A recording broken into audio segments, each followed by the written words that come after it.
अस्सलाम वालेकुम वरहमतुल्लाहि वबरकातुहू। आज का जो मौजू है वो है एंटी डैंड्रफ फार्मूला। आप देखिए, ये है ना घीकवार है, छोटे छोटे से मैंने लिए हैं। आप बड़े बड़े ले लीजिए। इसका आप मगज़ निकाले 1 किलो, 1 kg निकाले। और ये जो लेना है आपको जैतून का तेल है, ये 50 ग्राम। और एक जो ऑयल है आप लेना है कैस्टर ऑयल, जिसको रोगन अरंड बोलते हैं, वो 50 ग्राम। ये तीनों चीज़ें ले लें। लेकर है ना तीनों को ग्राइंड कर लें मिक्सी में अच्छी तरीके से आपस में मिला के। और थोड़ा सा है ना पानी नहाने से पहले आप हथेली में डालकर पूरे बालों में लगा लें।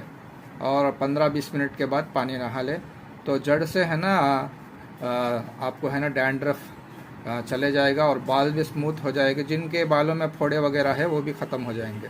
तो ये बेहतरीन फार्मूला है। जो कम मिकदार में बनाना चाहते हैं वो 100 ग्राम ले लें आप एलोवेरा का मगज़, 1 चम्मच है ना जैतून का तेल, 1 चम्मच है ना अरंड का तेल ले लें।